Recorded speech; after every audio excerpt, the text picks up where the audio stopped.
Hi, everyone. Would like to welcome you to our next seminar, which is about AI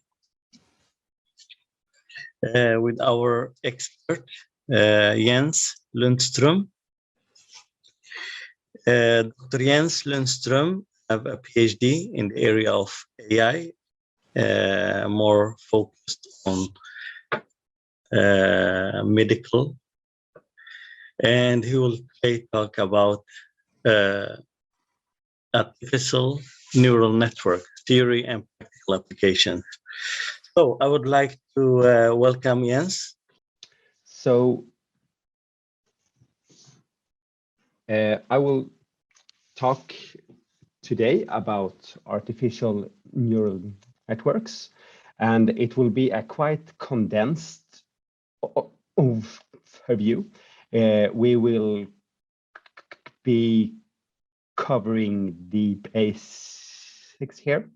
It's a quite exploding field, or has been for some years, and at least to my knowledge, there's no sign that it starts to slow down. So therefore, we will be covering the topic quite broadly with some deep dives. And there is no previous knowledge about neural networks needed to follow this LinkedIn Live.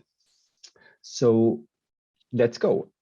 And before I start, I would also like to say that I do stutter or stammer. So if I disappear sometimes, then you know why. So, okay. What are neural networks? One could think about neural networks in a connectionist view on intelligent behavior, as in in an adverse view from a symbolic knowledge. So it's a collection of simple computational elements acting together, and by doing so, they can manifest intelligent behavior. So what we will talk about today is what are these computational elements and how are they acting together, and what type of applications can we use this for. And to put things or this topic into perspective, as you know, there's the broad area of artificial intelligence, and then we have the topic of machine learning, in which artificial neural networks is a part of. And this we will be covering today, but also we will dip our toes into this part, also the deep neural network as well. So the outline, as I said, will be history and some theory alongside each other, some popular applications, and some recent developments. Some are a few years now, and some are not. And I would like to highlight those developments a bit. And then we will talk a bit also how to learn more. If you're new to neural networks, and if you would like to get started. And then a Q&A session as well. So, excuse me, history and theory. It all started in actually 1943 with a mathematical formulation of the first artificial neuron, and it was McCullough and Pitts, two researchers that started to think about actually a computational model to the simplest parts in the brain itself. So we have an artificial neuron, and we have some input and we have some output. And the input here, denoted x1 and x2, could take 0 or 1 as input. And the output could also take numbers 0 and 1. And the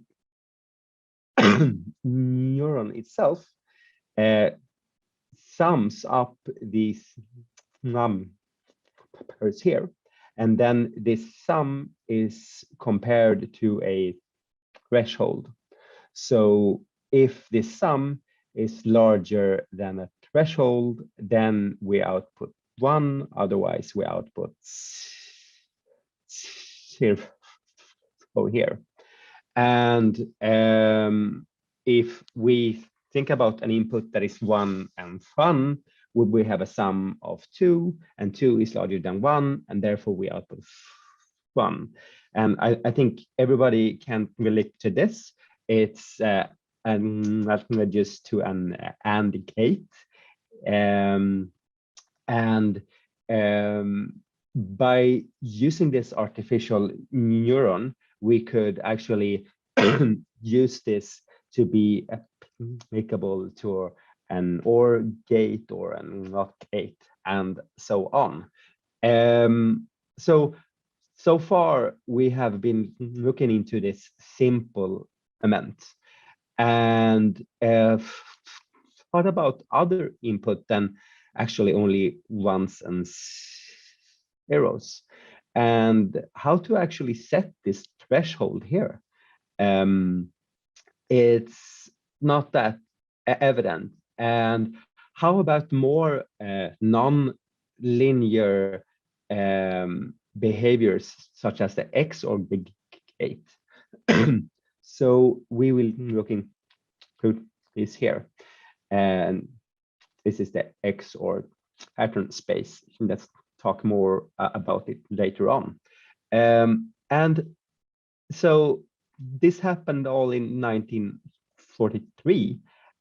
And if we go a bit further, in 1958, Rosenblatt, as a researcher, introduced the simple perceptron, or the perceptron.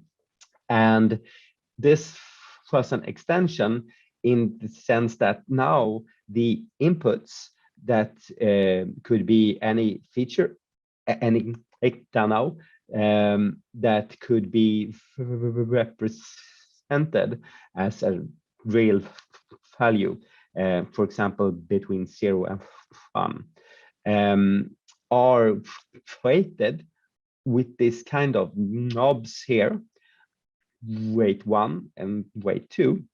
And the sum is now not only the input itself, but the input times the weight here. And then we also compare against a threshold to get a 0 or 1 out.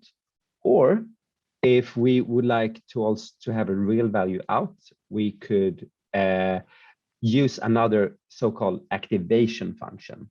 And here SIG stands for sigmoid function, which will somehow, excuse me, squish the values such that they tend to be between 0 and 1 here. Okay, so what can this be used for? Excuse me. And as if we think about here, the output as a linearly separable function able to actually separate two classes here.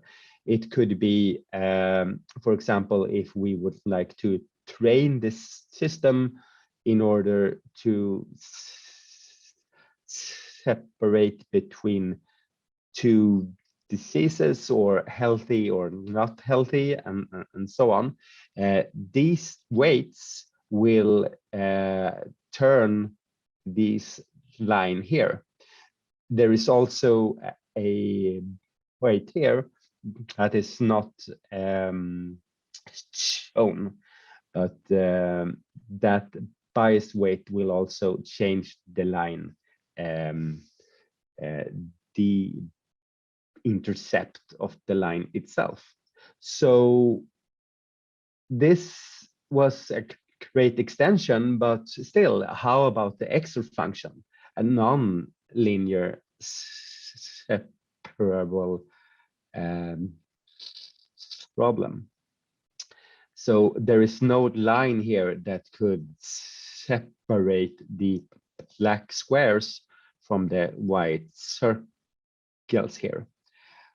So it turns out that in 1969, there was a generalization of these nodes, such or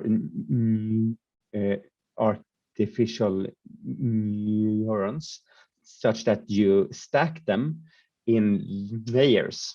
So if we have the input connected to these two nodes here, or neurons, and those are connected to another neuron in another layer, then we actually say that this activation function is a linear combination of these two here, which in turn is a linear combination of these input here.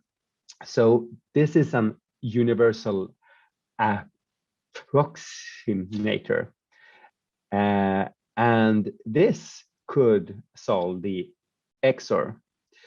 But it turns out in 1969, given the algorithmic advancements and maybe the computational power also, the how to actually adjust these weights given the training data was a problem and a challenge that seemed at that time intractable to solve.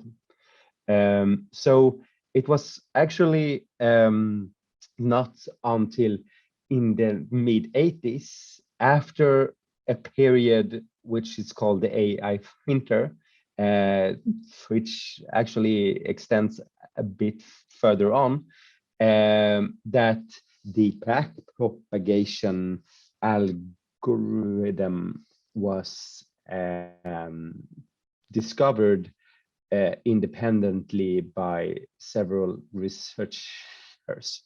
So the backpropagation was used or is still used to train this multi-layer perceptrons.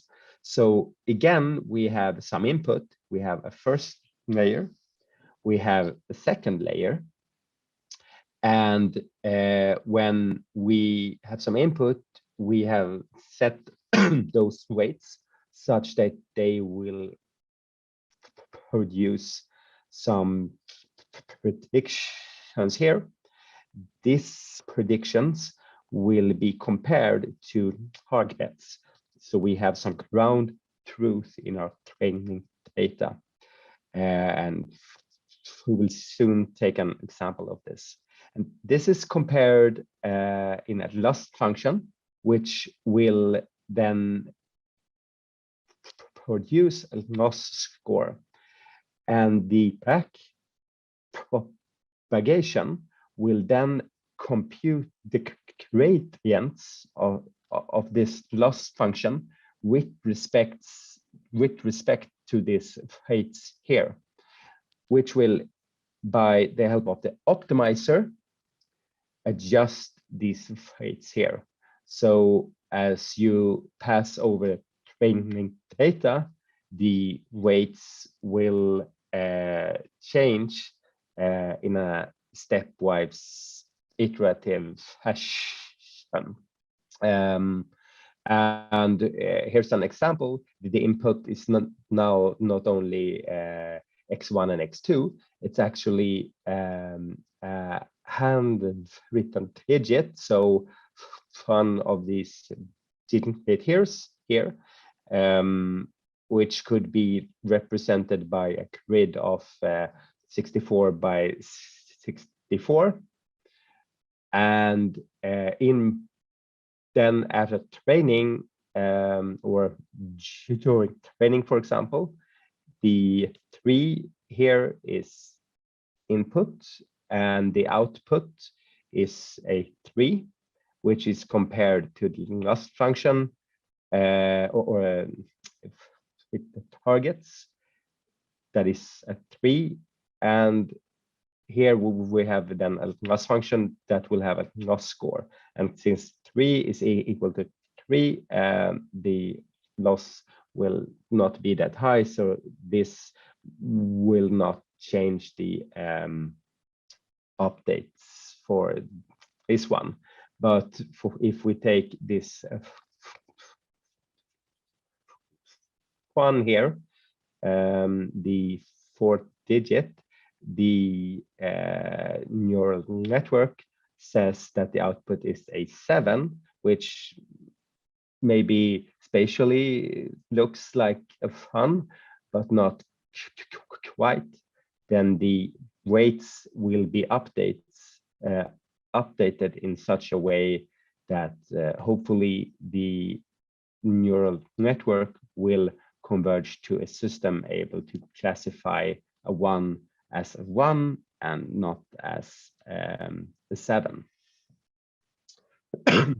We'll just check the chat window here.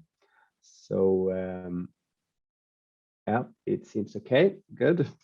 I hope you guys can still hear me. So let's go on. And in 1989, this handwritten digit was actually one of the first successful cases, and it was in a network called Net5, and it had 7 layers, so 7 stacked layers and a configuration that is called convolutional neural network.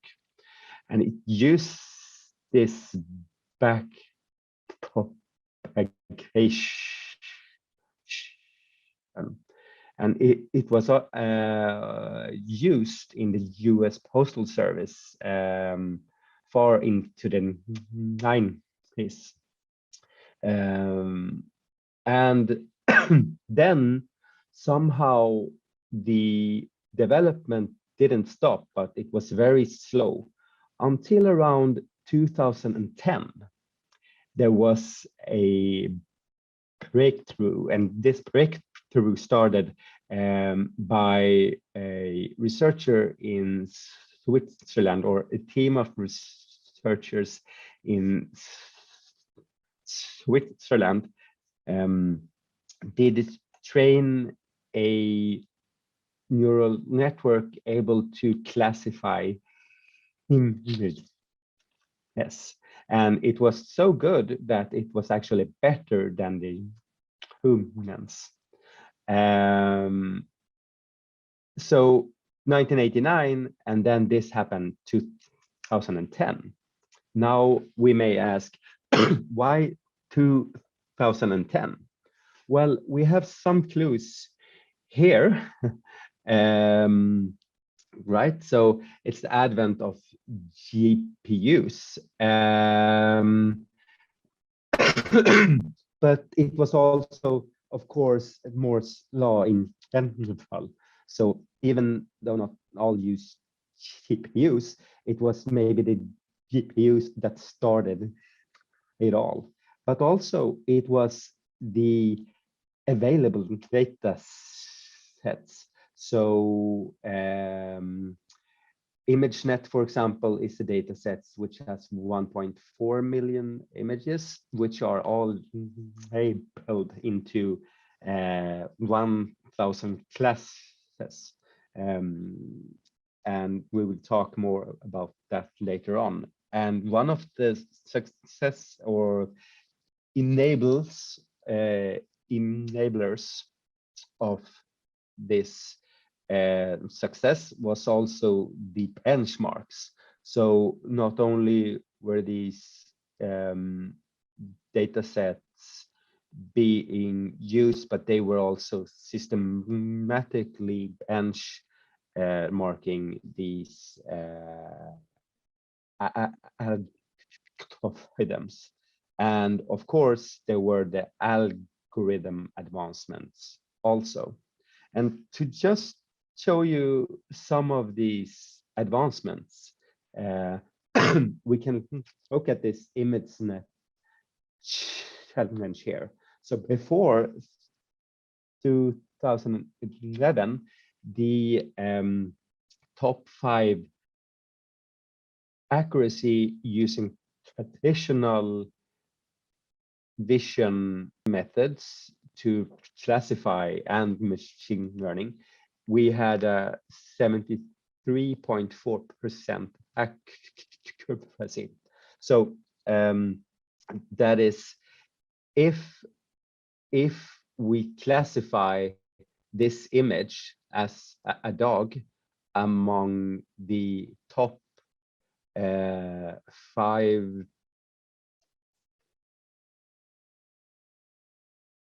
predictions of this image, then we are correct. So 73.4% is quite good, but with deep learning, the year after, a team got 83.6%. And for an image set which is this complex with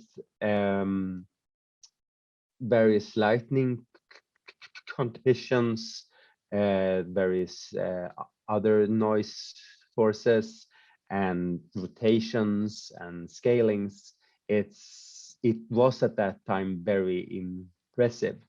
And only a few years later, given all these advancements, the accuracy was 96.4%. And in terms of machine learning incremental research, it's a huge step. And this was actually considered to be solved at 2015. So let us talk a bit about these algorithmic improvements. And one of these are that engineers and researchers started to use other activation functions. So instead of using this sigmoid function or the tan-h function, they used the ReLU function, which made the training much faster and also stable, and also mitigated some problems with the weight updates. And also how you initialize these networks also turned out to be very crucial for training. So there were leaps in how to initialize these weights also. And then there were better optimization schemes. So this optimizer part here was also evolved. And you cannot mention deep learning without actually talking about how the underlying success of those with respect to traditional machine learning techniques. So in classical machine learning, we do a thing called feature engineering. So we think about the input and we think about, okay, how to actually transform this input here to features that could be fed to a model or a machine learning algorithm here. And it's the same for a single layer in a neural network here. And that's a quite tedious job sometimes. It requires domain knowledge and time. But with deep learning, when having several layers, the feature engineering part is actually done by the network itself, at least in this case here and in many other cases also. So we have some bits here again, and in this by sequentially stacking these layers, we are detecting these hierarchical features that build on top of each other. So for example, in this first layer, we might detect edges or lines. So it's an edge detector. And then in the next step, we detect loops. So from edges, we have loops. And then in the third layer, we then combine lines, edges to loops. And in this case, this 9 is divided into these parts and then easily interpreted by the deep learning model as a 9 here.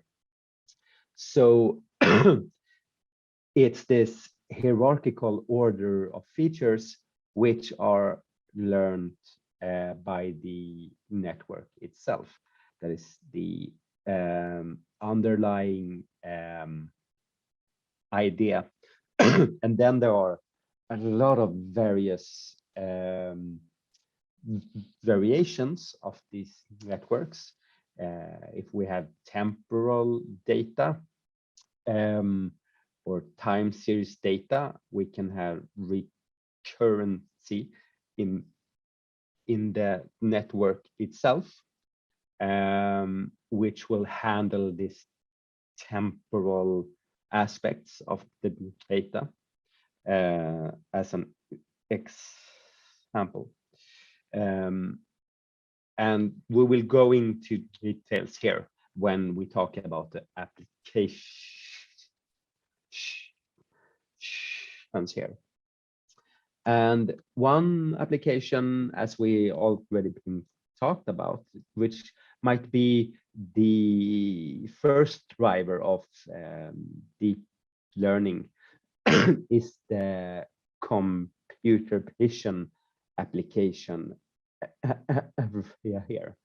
And today, I would say you turn to deep learning methods as de facto standard, and it's being used in more and more yes, from your vacuum cleaning robot to detect and avoid obstacles to MRI scans where tumors are detected. And one other area which doesn't have this spatial intuitiveness, maybe as images is or is speak recognition.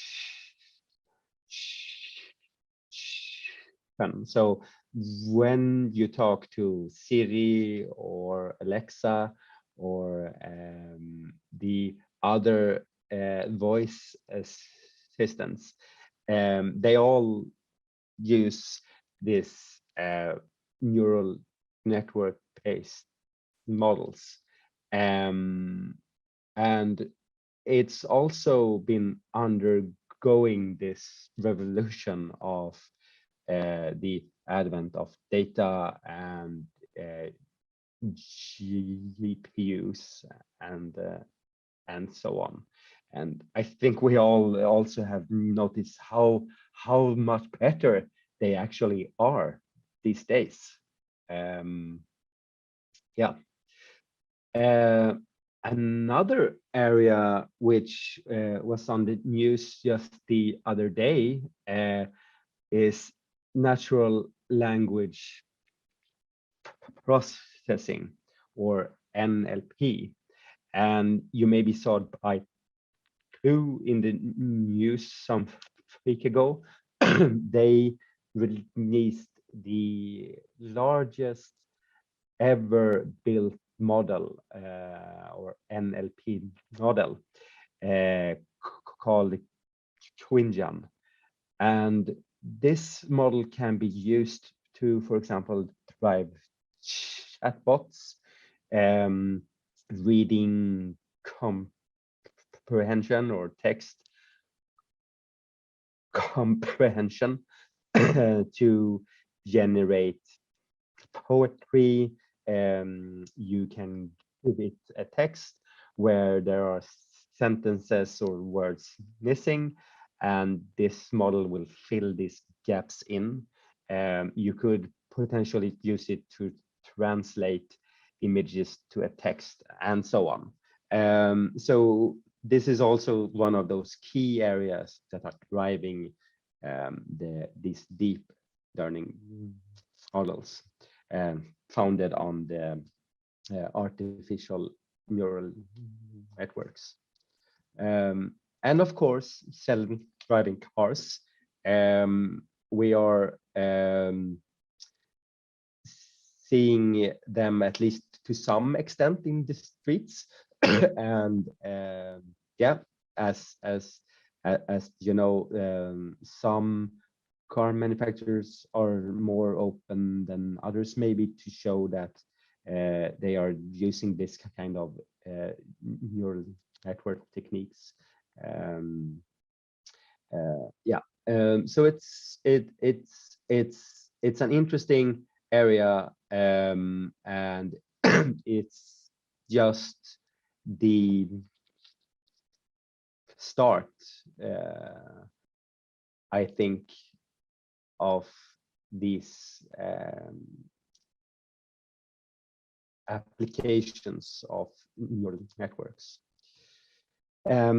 Okay, recent developments. One area which has been active for a few years now and very much highlighted in 2016 is transfer learning. So transfer learning is expected to drive commercial success in a similar way as supervised learning has done.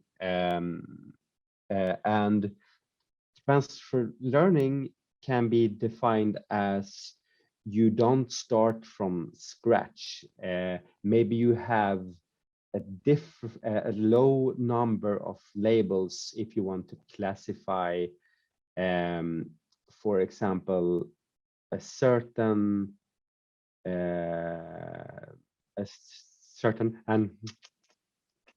animal, the image of a certain animal, and then you train your model on other images Yes.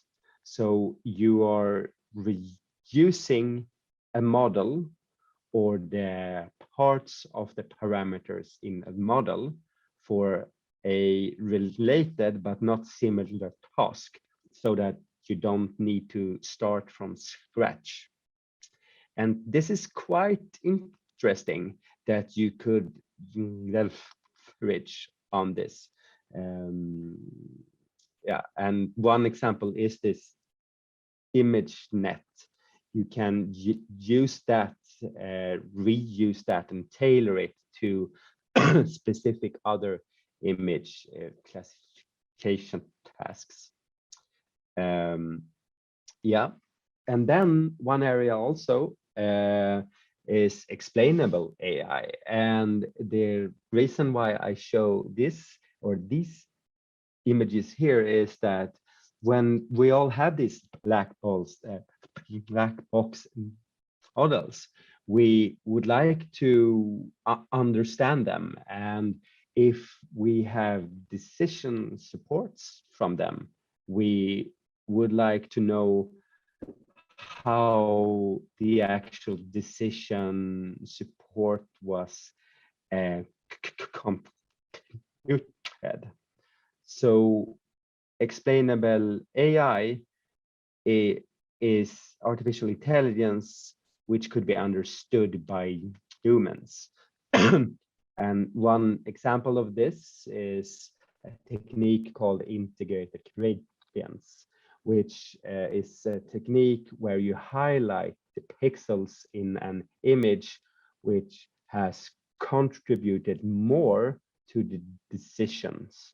So here, the network is highlighting these features of the panda here that's being used when um, classifying this image here as a panda.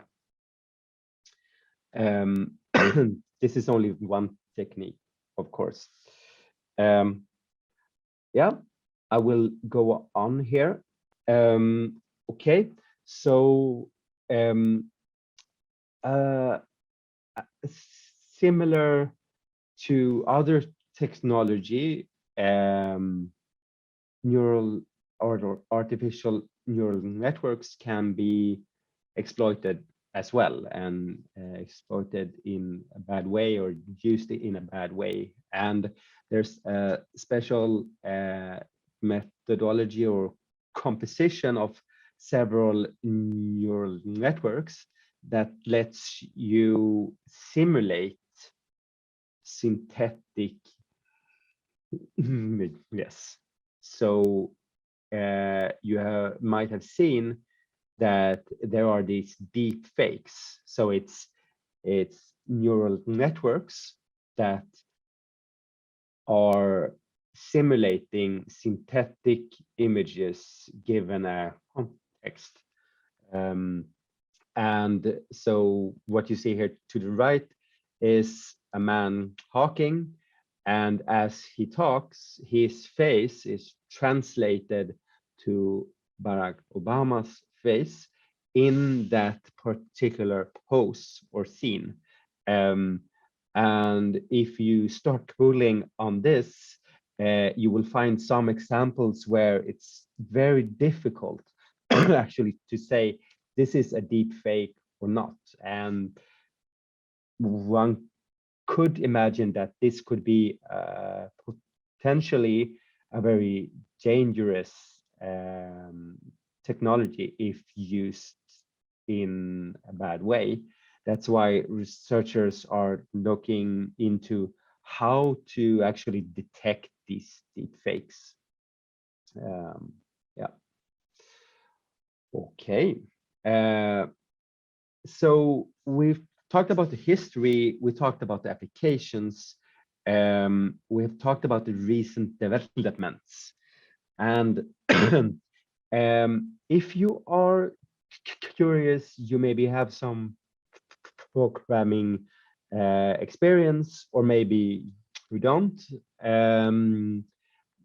then one asks where to learn more. And one option would, of course, be to contact Synteda, the colleagues at Synteda. If you want to get started by yourself, you could look at the TensorFlow tutorials. So if you go to tensorflow.org, you find a tool which is extremely efficient in letting you design neural network architectures and train these and evaluate them. And there are tools for visualization, and yeah, it's one of these neural network libraries that are used everywhere now, both from research to deployment. Here, example, you see a short code section that actually loads this handwritten digit data called MNIST, and then it defines a model in Python here. So we have some input nodes. We have 128 of these neurons, which are densely connected with this activation function here. And then we have 10 output neurons that will give a number between 0 and 1 if things that digit corresponds to that number here in that output. And then we compile it with a certain loss function and an optimizer, and then we train it, and then we evaluate it. So it's really fantastic how these things that used to swell into many lines of code are now available in this compact format here. If you would like to have a more theoretical and maybe even more practical approach, I would like to highlight the education we have at Halmstad University called Meister. So Meister is flexible education for professionals in artificial intelligence and service innovation here. So it's directed to people in the industry who would like to have a depth in the education of AI, with focus then on ML and business and service design.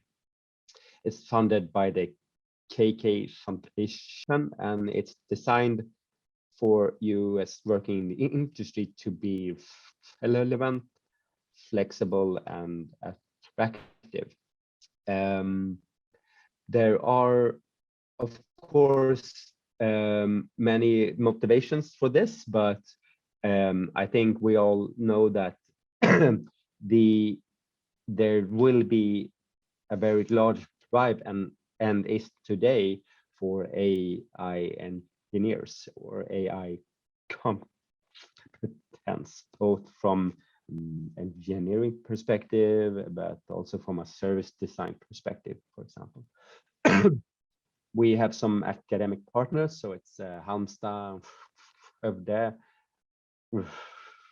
Weiss, and Blekinge Tekniska Högskola, and also some supporting partners from the industry itself.